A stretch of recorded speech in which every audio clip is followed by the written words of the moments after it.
इसको बोलते हैं हाइड्रोपोनिक्स सिस्टम, जैसे यहाँ लिखा हुआ है। देखो हमारे यहाँ तो लैंड्स काफ़ी हैं, हमारी लैंड होल्डिंग्स हैं, हमारे किसानों के पास जगह है।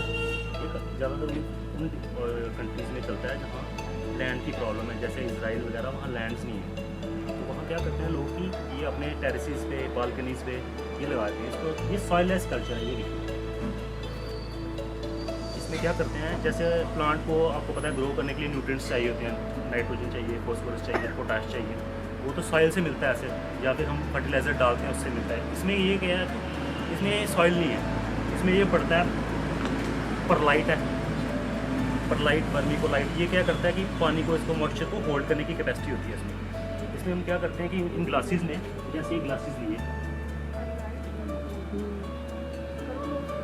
ठीक है, इनमें हम ये परलाइट और वर्मीकोलाइट डालते हैं। तो इनमें हम ज़्यादातर लीफी वेजिटेबल्स लेते हैं, जैसे नोल फुल हो गया, ये इसमें ब्रोकली लगी हुई है, ब्रोकली देखी हुई है आपने, ग्रीन कलर का, जैसे कॉलीफ्लावर गोभी टाइप होता है।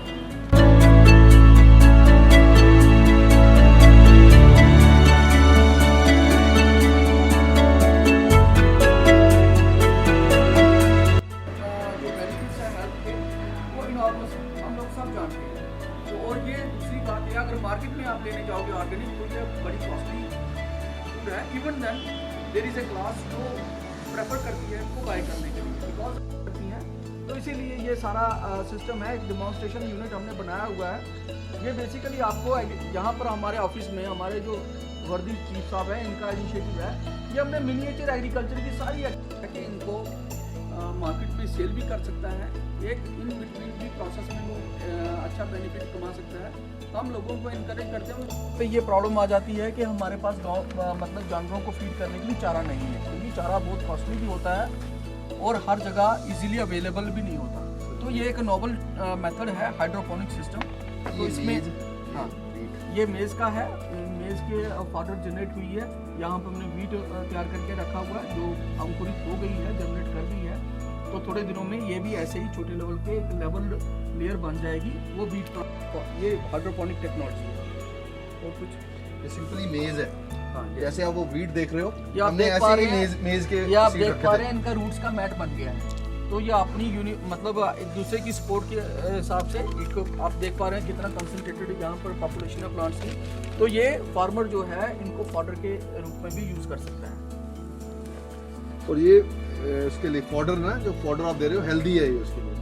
अगर वो 2 kg मिल्क देती है तो इससे जरूर 1.5 गुना और बढ़ेगा उससे।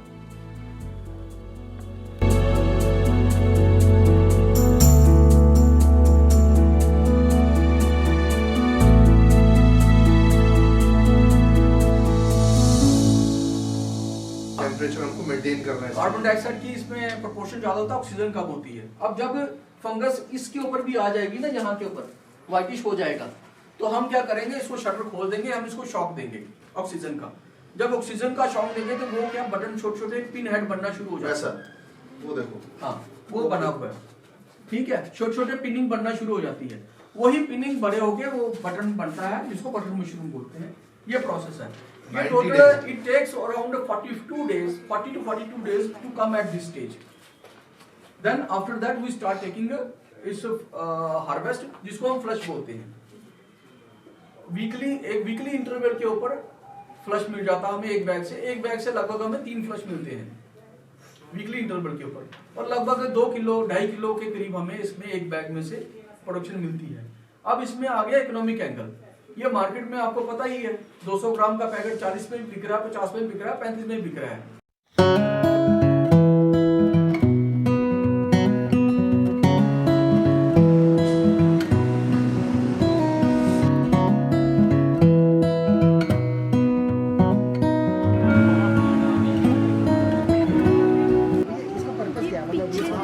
जहाँ लैंड की कमी थी वहाँ ज़्यादा इजराइल की टेक्नोलॉजी है। इजराइल की टेक्नोलॉजी हमारे पास लैंड तो बड़ी है, तो जिसके पास लैंड है अपनी बालकनी में लगाना चाहता है, छत पे लगाना चाहता है।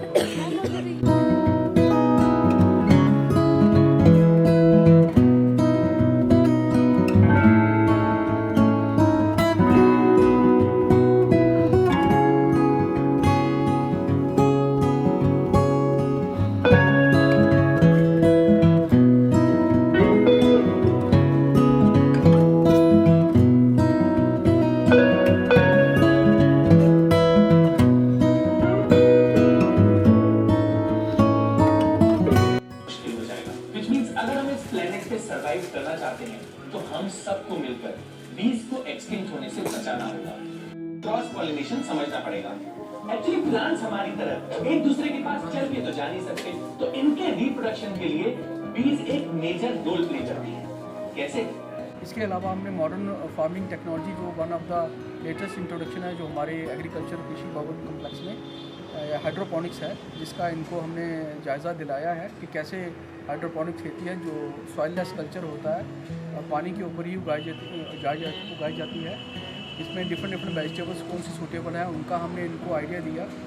उसके बाद हमने इनको अपना पॉली हाउस जो प्रोटेक्टेड कल्टीवेशन है उसका जायज़ा भी दिलाया है इनको, उनका पूरा एक्सपोजर कराया कि कौन कौन सी वेजिटेबल्स किस किस स्टेज में हम यहाँ उगा सकते हैं और कैसे हम इनको फर्दर चैनलाइज कर सकते हैं अपने किसानों को प्रोवाइड करने के लिए, यहाँ अर्बन पॉपुलेशन को कैसे उनके यूज़ के लिए हम इनको यहाँ से जो पौध सामग्री है वो उपलब्ध करा सकते हैं। Myself is Nidhi Gupta and I am science teacher at India Kids School, Udhampur.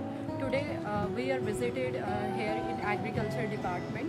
यहाँ पे हमने हाइड्रोपोनिक्स का कंसेप्ट सीखा, ये सबसे अच्छा लगा मुझे। फेरामोन्स का कंसेप्ट देखा, एपीकल्चर के बारे में पढ़ा हमने, यहाँ पे पढ़ा, स्लाइड्स भी देखी। और यहाँ पे हमने मशरूम कल्टीवेशन, देयर ये मेडिसिनल प्लांट्स के बारे में देखा हमने यहाँ पे। और ये वेरियस प्लांट्स जैसे हाइब्रिड्स, हाई यील्डिंग सीड्स के बारे में बताया इन्होंने कि हम हाइब्रिड सीड्स वगैरह यूज़ करते हैं। यहाँ पे ऑर्गेनिक फार्मिंग होती है, जो नेचुरल फर्टिलाइजर्स हैं, ऑर्गेनिक चीज़ें हैं वो यूज़ करते हैं। मैक्रो एंड माइक्रो न्यूट्रिएंट्स का कंसेप्ट हम लेके चलते हैं यहाँ पे एग्रीकल्चर डिपार्टमेंट में, ताकि जो है ग्रीन रेवोल्यूशन जो इंडिया की मोस्ट जो पॉपुलेशन जो है वो फीड हो सके। They use hybrid seeds and high yielding variety seeds. Good afternoon everyone, I'm Hiranjan from class 8 and today we went to field trip to the agriculture department in our Udhampur and we saw a lot of things there. We got to know about a lot of things like vermicomposition, we got to know about hydroponics and everything was amazing. The culture, the tissue culture and everything we got to know there was like fantastic things that we got to know.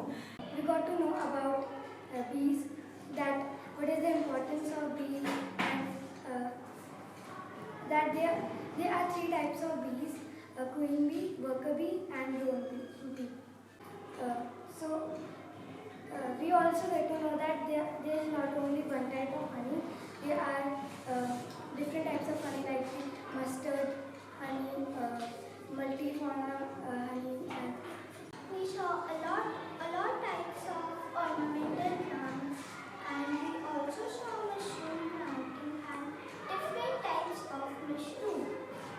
when we throw out our daily waste like vegetable peels, fruit peels, or leftover food, and that is organic matter. Organic matter is something that is natural. So when we throw it out, we all have dug some holes in the back of our homes. So in that hole we put that organic matter so that it completely converts into manure, and it is done by decomposers. But in the case of vermicomposting, the decomposers are red worms.